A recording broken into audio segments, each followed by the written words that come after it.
बहनों और भाइयों, कैसे हो? एक घंटा देर हो गया, इसलिए मैं आपको बहुत आपसे मैं क्षमा मांगती हूं। आपको इंतजार कराया और मैं आपको धन्यवाद देती हूं कि आपने मेरा इंतजार किया। श्री मनोज राम जी, श्री पप्पू यादव जी, श्री ओम प्रकाश नारायण जी, श्री रविंदर यादव जी, श्री अशोक सिंह जी, श्रीमती सरिता पासवान जी और मंच पर आसीन सभी नेतागण, महागठबंधन के, कांग्रेस पार्टी के, और आप सब जो यहाँ छतों पे खड़े हैं, जो मेरे सामने खड़े हैं, वहां पे जो दीवार पे बैठे हैं, आप सबका इस सभा में बहुत बहुत स्वागत। देखिए, ये देवी उग्र तारा, मां रक्तकाली, मां कात्यायनी और माता सीता की धरती है। इस धरती को मेरा प्रणाम। ये आध्यात्मिक धरती है। राजा जनक जी की, आदि शंकराचार्य जी की, मंडन मिश्रा और भारती मिश्रा जी की। इस धरती का इतिहास एक ऐसा इतिहास है जिस पर आप सबको गर्व होना चाहिए। आपको सबसे पहले ये समझना चाहिए कि बिहार प्रदेश का और बिहार के वासियों का इस देश के निर्माण में क्या महत्व है। आपने ही इस देश को महात्मा गांधी का संघर्ष दिया। यहीं से उन्होंने अपना स्वतंत्रता संग्राम शुरू किया, जिसकी वजह से आज हम सब यहाँ खड़े हैं। आज आपके भविष्य सामने हैं। आज आपके जितने भी निर्माण के कार्य होते हैं, क्योंकि हम स्वतंत्र हैं, क्योंकि ये देश आजाद है, क्योंकि हमारा एक संविधान बना, जिसके लिए महात्मा गांधी ने जो संघर्ष था वो यहां से शुरू किया। आप ही ने इस दुनिया को गौतम बुद्ध जी दिए, जिसका नमन पूरा विश्व करता है, जिन्होंने एक रास्ता दिखाया शांति का, हिंसा का। वैसे ही गांधी जी ने एक रास्ता दिखाया जो इस देश की राजनीति में गढ़ा हुआ है, जिसने इस देश की राजनीति की नींव डाली। जो हमारा संविधान है वो इसलिए पैदा हुआ, इसलिए बनाया गया ताकि इस देश का एक एक नागरिक समानता की दृष्टि से देखा जाए, ताकि चाहे प्रधानमंत्री हो, चाहे बड़ा अधिकारी हो, चाहे गांव में एक महिला हो, चाहे किसी भी जाति का हो, किसी भी धर्म का हो, उसे एक वोट मिलता और उसे एक वोट से इस देश की सरकारें बनती हैं और बिगड़ती हैं। तो हमारे संविधान ने जो आपको सबसे बड़ी शक्ति दी वो आपकी वोट की शक्ति है, और उसी शक्ति को आप इस्तेमाल करने जा रहे हैं। तो सबसे पहले तो इस देश में अपनी जगह को पहचानो, अपनी धरती को पहचानो और अपने आप में आत्मविश्वास रखो, गर्व रखो कि आप बिहार के वासी हो, बिहार के नागरिक हो। देखिए, जो भाजपा की सरकार है और जो एनडीए की सरकार यहां बिहार में चल रही है, वो आज आपके वोट को खतरे में डाल रही है। वही जो मूल अधिकार है आपका, जिससे ये देश बनता है, जिससे सरकारें बनती बिगड़ती हैं, उसको खत्म करने की साजिश करते हैं। आपने वोट चोरी के बारे में सुना है? सुना है कि नहीं? सुना है ना? 65 लाख नाम काटे हैं बिहार में से। इसका मतलब है कि 65 लाख लोगों के अधिकार रद्द कर दिए हैं। कौन से अधिकार? और आपके जीवन में क्या फर्क पड़ता है इसके होने से? सिर्फ ये फर्क नहीं है कि वोट के दिन आप जाकर अपना वोट नहीं डाल सकते, ये फर्क नहीं है। सबसे बड़ा फर्क ये है कि जितने भी आपके अधिकार हैं वो आपकी नागरिकता से और आपके वोट से जुड़े हुए हैं। जितनी सरकारी स्कीमें हैं, सरकार से जो जो मिलता है, चाहे पेंशन हो, चाहे मनरेगा में आप काम कर सकते हैं या नहीं, सब इन चीजों से जुड़ा हुआ है। तो जिस दिन आपका वोट कट जाता है, उसका मतलब है कि आपकी नागरिकता रद्द कर की जा रही है। उसका मतलब है कि जितनी भी सरकारी स्कीमें हैं, सब कुछ ये बाद में आपसे कट जाएंगी। तो ये एक बहुत बड़ी साजिश है और आपको इसको समझना पड़ेगा। तो जब जब आप राजनीतिक दलों, पार्टियों की राजनीति समझते हैं, उनकी विचारधारा को देखते हैं, उनके नेताओं को देखते हैं, तो क्या देखना चाहिए, क्या पूछना चाहिए? आपको हमेशा ये समझना चाहिए कि जो नेता आपके भविष्य के बारे में, आपके वर्तमान के बारे में बात कर रहा है, वो नेता सही है। जो नेता, जो राजनीतिक दल, जिसकी विचारधारा आपके संघर्ष को समझ रही है, वही विचारधारा ठीक है। आज आपकी परिस्थिति क्या है, मुझसे अच्छी तरह आप जानते हैं। आज बिहार में 20 सालों से एक ही सरकार चल रही है और ये सरकार जैसे जैसे साल बीतते गए, वैसे वैसे बिहार से चली ही नहीं। आज बिहार की सरकार नीतीश जी नहीं चला रहे हैं, उनको चलाने दे ही नहीं रहे हैं। आज यहाँ की सरकार केंद्र से चलती है। जो बड़े बड़े निर्णय होने हैं वो केंद्र में होते हैं। प्रधानमंत्री जी करते हैं, गृह मंत्री जी करते हैं। आज बिहार में बिहार के अपने मुख्यमंत्री का भी सम्मान नहीं है। आप सब सम्मान देते हो, लेकिन केंद्र सम्मान नहीं देता। और जब हर चीज केंद्र से चलेगी तो आपकी सुनवाई कहां होगी? जब आपकी सीएम की सुनवाई नहीं हो रही है, तब आपकी सुनवाई कहां हो रही है? दूसरी बात समझने वाली यह है कि भाजपा के सबसे बड़े बड़े नेता जो हैं, यहां आए भी थे मेरे ख्याल से, गृह मंत्री जी, प्रधानमंत्री जी, क्या बात करते हैं? हमेशा अतीत की बातें करते हैं कि भाई ये इसलिए बिगड़ा हुआ है क्योंकि जवाहरलाल नेहरू ने बिगाड़ा होगा। आज तुम्हारी गांव में टूटी से पानी इसलिए नहीं आ रहा है क्योंकि इंदिरा जी ने कुछ किया होगा। तुम्हारी सड़क की मरम्मत नहीं हो रही है क्योंकि जवाहरलाल नेहरू ने उस समय कुछ गलत कर दिया होगा। हमेशा अतीत की बातें करते हैं और हमेशा कहीं ना कहीं से किसी ना किसी का अपमान निकाल लेते हैं ताकि आपका ध्यान भटक जाए। कर्नाटका में चुनाव था, वहां गए, कहने लग गए कि कर्नाटका के लोगों का अपमान किया है विपक्ष ने। बंगाल गए तो बंगाल का अपमान। यहां बिहार आते हैं तो कहते हैं कि पूरे विपक्षी दल के सारे नेता बिहार की जनता का अपमान कर रहे हैं। तो मैं सोच रही थी इनका भाषण सुनते हुए कि मैं एक सुझाव देना चाहती हूं प्रधानमंत्री जी को, क्योंकि उनका समय जो है बहुत महत्वपूर्ण है इस देश के लिए। प्रधानमंत्री और गृह मंत्री जी का जो समय है वो काम करने में जाना चाहिए कि नहीं जाना चाहिए? जाना चाहिए। रोजगार दिलवाने में जाना चाहिए कि नहीं जाना चाहिए? बेरोजगार हो ना तुम, बेरोजगार हो ना, पढ़े लिखे भी होगे, पढ़े लिखे हो लेकिन बेरोजगार हो।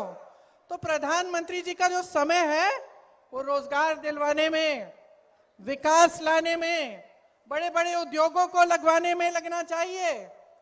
इसीलिए मेरा सुझाव ये है कि वो एक नया मंत्रालय बना दें और उसका नाम रखें अपमान मंत्रालय। क्यों? अच्छा सुझाव है पप्पू जी। एक अपमान मंत्रालय बना दें ताकि उनका समय व्यर्थ ना हो। वो बड़ी बड़ी सूचियां निकाल देते हैं कि हमें इसने गाली दी, उसने गाली दी, इसने हमारा अपमान किया। तो खुद क्या बैठ के सूची बनाएंगे? अपमान मंत्रालय बना देगा और जब आप अपनी नौकरी, अपने रोजगार के लिए धरना प्रदर्शन करोगे और उनको लगेगा कि देश का अपमान हो रहा है क्योंकि कोई सवाल उठा रहा है, तो अपमान मंत्रालय बुला ले आपको, है कि नहीं? और जब कोई अध्यापक या कोई महिला या कोई संविदा कर्मी अपने अधिकारों के लिए सवाल उठाए तो इनको लगता है कि देशद्रोही हो रही है, इनको लगता है कि देश का अपमान हो रहा है, तो अपमान मंत्रालय को बुला ले, अपमान मंत्रालय कार्रवाई करे, है कि नहीं? अपना समय क्यों व्यर्थ कर रहे हैं? और इस अपमान मंत्रालय में मेरा यह भी सुझाव है कि मेरे परिवार के बारे में जितनी इन्होंने गालियां दी और जितना उल्टा सीधा बोला उसका भी रिकॉर्ड रखा जाए, एक लाइब्रेरी पूरी बन जाएगी किताबों की, भर देंगे उनको। क्योंकि अफसोस की बात यह है कि इन फिजूल की बातों में आपका समय बर्बाद किया जा रहा है। इनके नेता मंच पे आते हैं, आपकी बात नहीं करते, ये नहीं बताते हैं कि आपको कितने रोजगार देंगे, ये नहीं बताते हैं कि बिहार में जो इतनी अच्छी शिक्षा की व्यवस्था थी, जो आईपीएस, आईएएस, आईएफएस के बड़े बड़े अधिकारी भेजती थी देश में, वो ठप क्यों हो गई? बताते नहीं है कि पेपर लीक क्यों हो रहा है आपका, कि जो ये नौजवान सारे यहाँ खड़े हैं, पढ़ते हैं, लिखते हैं, सालों ये संघर्ष करते हैं, पेपर देते हैं भर्ती के लिए और पेपर लीक हो जाता है, रद्द हो जाता है, कोई घोटाला हो जाता है, कोई पैसे ले रहा है उसमें से। ये नहीं बताते कि क्यों हो रहा है और उसको रोकने के लिए क्या करने जा रहे हैं। जो ये बड़े बड़े भाजपा के नेता हैं वो आपको सामाजिक न्याय की बात नहीं करेंगे आपके सामने, वो ये नहीं कहेंगे कि आपका हिस्सा, आपका हक आपको मिलना चाहिए। जो बड़े बड़े भाजपा के नेता हैं वो आपको ये नहीं बताएंगे कि बिहार में इतना भ्रष्टाचार क्यों हो रहा है, कितने घोटाले हो रहे हैं, कि जो पैसा आपकी स्कीमों के लिए, आपको आगे बढ़ाने के लिए, आपके विकास के लिए दिया जा रहा है, वो पैसा कोई खा रहा है, वो पैसा आपके पास पहुंच नहीं रहा है। ये बातें नहीं कर रहे हैं। मेरी बहनें यहाँ खड़ी हुई हैं, आपके संघर्ष को कौन पहचान रहा है? कौन पहचान रहा है? खेती में काम करती हो, घर के बाहर अगर जाती हो काम करने के लिए, घर आके भी काम करती हो, सोती नहीं हो जब तक बच्चों ने खाना खा लिया है, जब तक परिवार के सब सदस्यों ने कुछ खा लिया है, कभी कभी खाली पेट सो जाती हो, सुबह सबसे पहले उठती हो, इस समाज का पूरा बोझ तुम उठाती हो। परिवार की परवरिश, बच्चों की परवरिश, परिवार का देखभाल, बड़ों का देखभाल, छोटों का देखभाल, सब आप कर रही हो। कोई पूछने वाला है? किसी ने आपको कुछ दिया? अब चुनाव आ रहा है तो 10,000 रुपए दिए जा रहे हैं। ये 10,000 रुपए जो आज दिए जा रहे हैं 20 सालों के लिए कहां थे? आपको 20 साल क्यों इंतजार करना पड़ा इसके लिए? आपका मजाक क्यों उड़ाया जा रहा है? चुनाव के एक हफ्ते पहले ये ऐलान करते हैं कि 10,000 रुपए देंगे और अब बांटना शुरू, तो ये पैसे कहां थे इससे पहले? क्या इससे पहले महिला संघर्ष नहीं कर रही थी? क्या इससे पहले महिला भूखी नहीं सो रही थी? क्या इससे पहले महिलाओं पे अपराध नहीं हो रहा था? 20 सालों से आप सरकार में हैं, आज सूझा है आपको ये?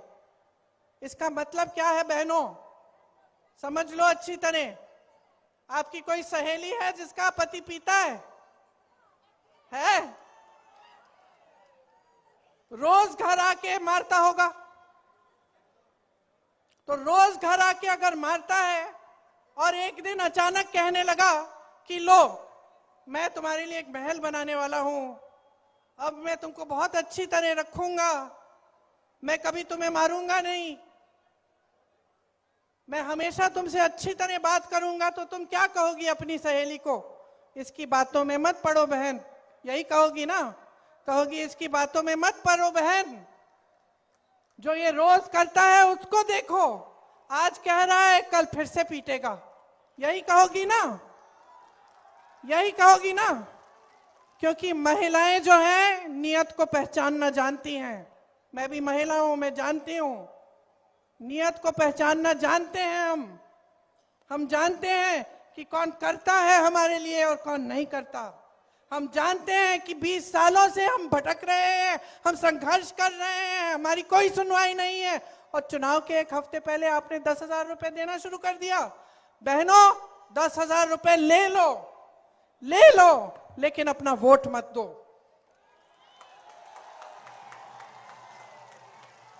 ये वोट जो है ना, ये आपका अधिकार है, आपकी शक्ति है, ये आपकी शक्ति है, इसको पहचानो। आधी आबादी हो आप, आधी आबादी हो। मन बना लिया ना अपनी शक्ति को एक करने के लिए, खड़े हो जाने के लिए, तो कोई कुछ नहीं कह पाएगा।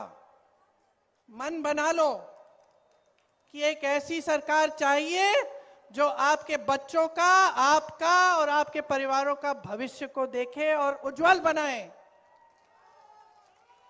आज महंगाई इतनी है कि किसानी खेती से कमा नहीं पा रहे हो। यहां से कितने लोग पलायन करके बड़े बड़े शहर में जाते हैं? हाथ उठाओ। किसी को बिहार में रोजगार मिल रहा है? मैंने आपके अतीत की बात की कि कैसे आपने संघर्ष करवाया, कैसे आपने इस देश की नींव डाली, लेकिन मैं ये भी बता देती हूं, आज भी इस देश की नींव बनाने वाले आप हैं। आज भी इस देश का निर्माण करने वाले आप हैं। केरल से लेकर कन्याकुमारी तक बिहार का युवा जाता है नौकरी ढूंढने के लिए, और मेहनत से, ईमानदारी से, अपने खून पसीने से इस देश को बनाता है। आपको बाहर जाना पड़ता है, पलायन करना पड़ता है, क्योंकि यहां आपको कुछ मिल नहीं रहा है। अपने परिवारों को छोड़कर एक छोटे से कमरे में किसी बड़े शहर में जहां कोई अपना नहीं है, वहां 4-5 और युवाओं के साथ आपको रहना पड़ता है। दिन रात संघर्ष करते हो, कोई टाइमिंग नहीं, कोई ठीक तरह से आपको वेतन नहीं दे रहा है, कोई अच्छा रोजगार नहीं मिल रहा है, फिर भी आप करते हो। फिर भी आप अपने परिवारों को सिर्फ त्योहारों के समय, जब छुट्टी मिलती है तब मिलते हो, तब घर आ पाते हो। यहाँ खेती करते थे, खेती से कमाई होती थी, आज खेती से कमाई नहीं है। आज खेती करो, धूप में संघर्ष करो, सब कुछ महंगा हो गया है, सारा खेती का सामान महंगा है, उपज का दाम नहीं मिलता है, समर्थन मूल्य नहीं मिलता, न्यूनतम समर्थन मूल्य। खेती करते हो, कुछ मिलता ही नहीं है, कमा नहीं पाते। और उधर जितने भी बड़े बड़े उद्योग हैं, जिससे पहले नौकरियां मिलती थी, जिसमें लोग मरते थे उन नौकरियों के लिए, सब लोग चाहते थे कि हमें सरकारी रोजगार चाहिए। क्यों? यहाँ बुजुर्ग बैठे हैं, बताएंगे। क्योंकि उससे सुरक्षा मिलती थी, पेंशन मिलता था, ऐसे लगता था कि अब नौकरी लग गई है, जीवन भर हम ठीक होंगे, हमें अब चिंता की जरूरत नहीं होगी। आज की परिस्थिति क्या है बहनों और भाइयों? आज जितने भी वो बड़े बड़े उद्योग थे, सब मोदी जी ने अपने बड़े बड़े दोस्तों को, उद्योगपतियों को दे दिए हैं। यहाँ के हवाई अड्डे आप देखिए, अभी तो एक ये बात निकली कि उनके जो बड़े मित्र हैं, बड़े उद्योगपति अडानी जी, उनको 1 रुपए पर एकड़ के दाम में बिहार की जमीन दे दी, हजारों एकड़ जमीन दे दी 1 रुपए के दाम में। और अगर आप चाहते खरीदने वो जमीन, कितने की बिकती? आपको लोन लेना पड़ता, आपको कहीं से पैसे इकट्ठे करने पड़ते हैं उसी जमीन के लिए, जो मुफ्त में इतने बड़े बड़े उद्योगपतियों को दी जा रही है। आप लोन लेते हो, आपका लोन कभी माफ नहीं होता। 20 सालों में कब माफ हुए आपके लोन? कभी नहीं। आपको पढ़ाने के लिए आपके माँ बाप कितने संघर्ष करते हैं, कैसे पैसे इकट्ठे करते हैं, आप जानते होंगे। आपके लोन माफ नहीं होते, लेकिन अडानी जी, अंबानी जी, उनके हजारों करोड़ रुपयों के, हजारों लाख करोड़ रुपयों के लोन माफ हुए हैं। इतनी बड़ी रकम है कि मैं भूल जाती हूं कि लाख करोड़ है कि कितना है। सच, हम लोग हंसते हैं, लेकिन हंसने की बात नहीं है, क्योंकि ये माफ कैसे होते हैं? आप ही के पैसों से, देश की संपत्ति से, देश के बैंकों से। तो यहां असलियत क्या है? आज बिहार की असलियत यह है कि रोजगार नहीं है, संघर्ष ही संघर्ष है। खेती किसानी से कुछ कमाया नहीं जा रहा। जो छोटे रोजगार, छोटे व्यापारी थे, छोटे दुकानदार थे, जो छोटे छोटे बिजनेस कर रहे थे, उनको मजबूत करने के लिए कुछ नहीं किया गया, बल्कि नोटबंदी ले आए थे कुछ सालों पहले, जिससे काफी लोग तबाह भी हो गए। बड़ी मुश्किल से फिर से उठाया उन्होंने अपना बिजनेस। तो ना आपको रोजगार मिल रहा है, ना शिक्षा की सुविधाएं हैं, ना महिला सुरक्षित है, ना महिलाओं के लिए रोजगार है। तो 20 सालों में किया क्या है इन्होंने किया क्या है? आप बताओ। कुछ नहीं किया। क्या आप चाहते हैं कि आप रोजगार के लिए कहीं और जाएं? क्या सब ये नहीं चाहते कि अपने परिवार के साथ रहें, कि अपने बच्चों को पास रखें, बच्चों की परवरिश में शामिल हों? क्या सब नहीं चाहते कि यहीं पे रोजगार मिले, शिक्षा मिले, यहीं पे भविष्य उज्जवल हो? सब चाहते हैं। कोई ऐसा नहीं है जो चाहता है कि कहीं दूर दराज जगह जाके अपना जीवन बनाए, अपना भविष्य बनाए। यहां पे बहुत मुद्दे हैं। बाढ़ आती है, जो कोसी नदी है उसमें बाढ़ आती है हर साल, और आपको बहुत दिक्कत होती है। बहुत गरीबी है इस इलाके में। हमारे समय में जब कांग्रेस की केंद्र में सरकार थी, तो बाढ़ को राष्ट्र आपदा घोषित किया था, ताकि अगर बाढ़ आती थी, नुकसान होता था, तो आपको केंद्र सरकार की तरफ से कुछ मिल जाता था नुकसान को रोकने के लिए, ताकि आप कुछ कर सकते हैं उसके साथ। आज कुछ नहीं मिलता है आपको। यहाँ के जो धर्म स्थल हैं, उनका कितना विकास हो सकता है? किसी ने किया है 20 सालों में? सहरसा में कोई विकास नहीं है, कोई बड़ा अस्पताल नहीं है, कोई अच्छे अच्छे शिक्षा के संस्थान नहीं है। यहाँ का जो रेलवे ओवरब्रिज है, कितने समय से बनना है, अभी तक नहीं बना।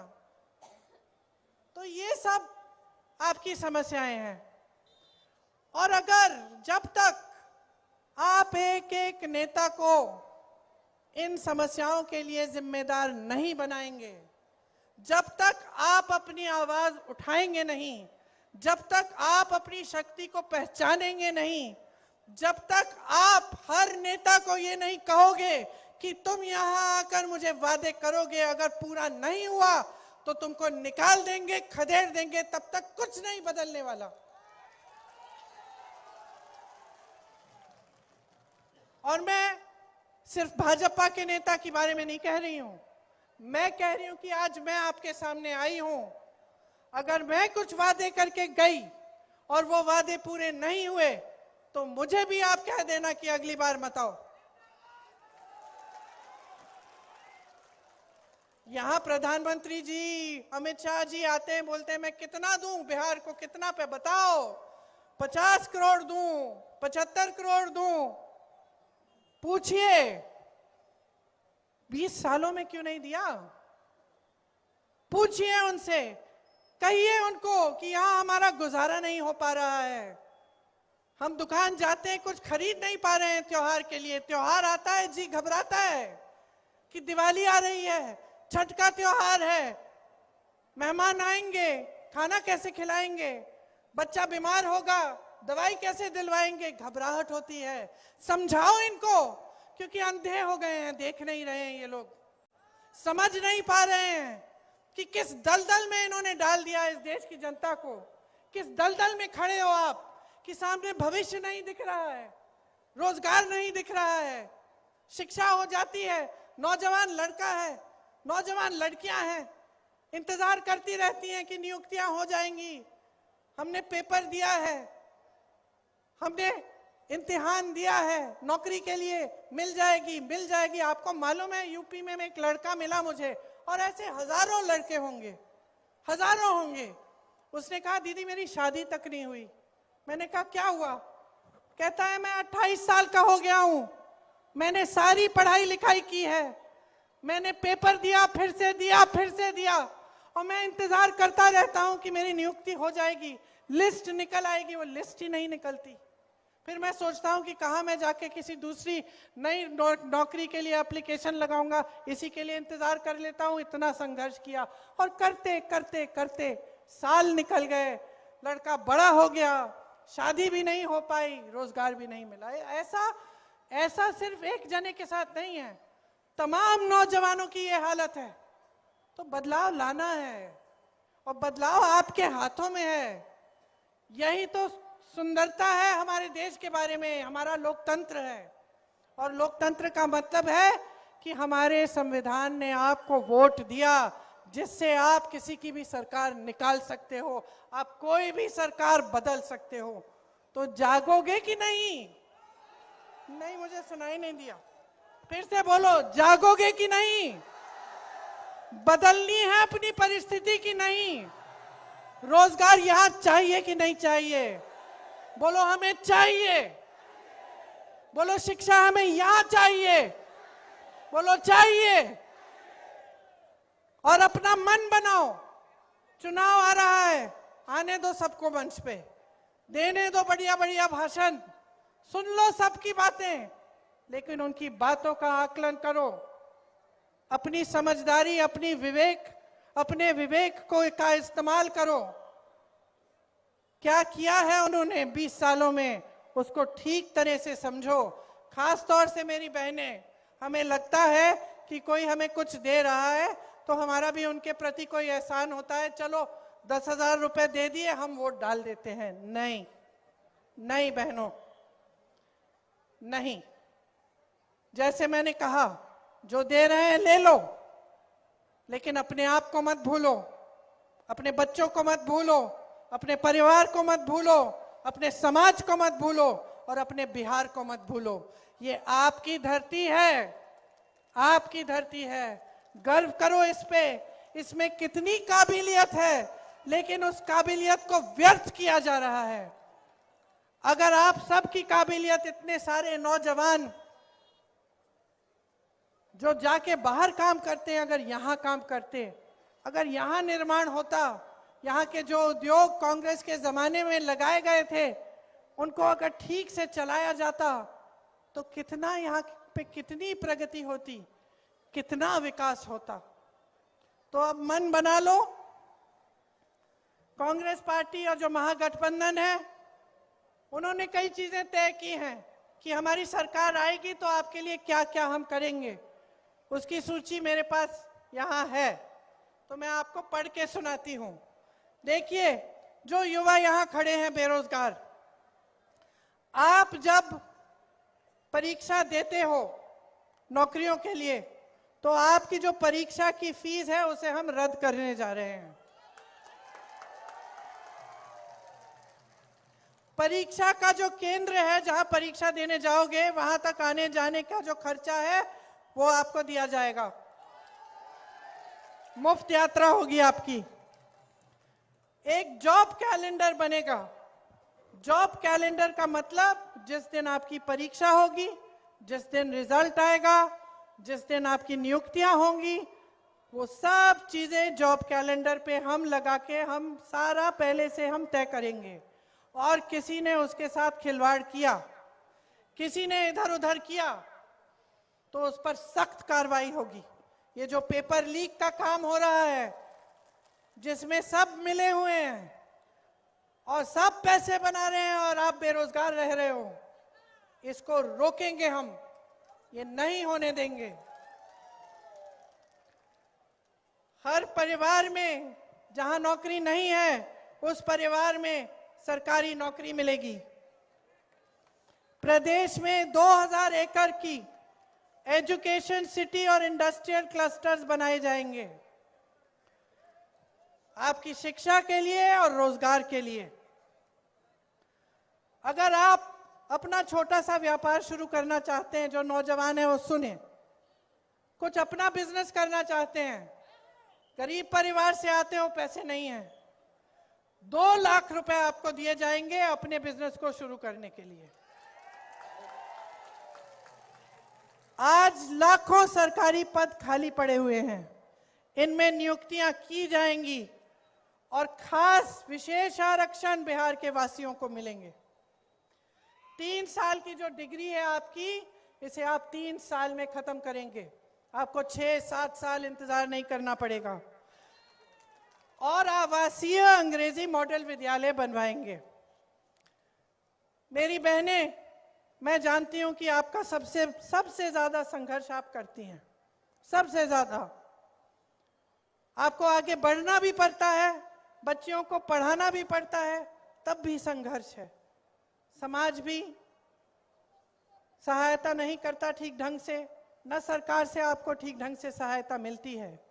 इसीलिए जो जीविका दीदियां हैं, जो खूब काम करती हैं, खूब मेहनत करती हैं, उन्हें 30,000 रुपए प्रति माह मिलेगा और पक्की नौकरी दी जाएगी।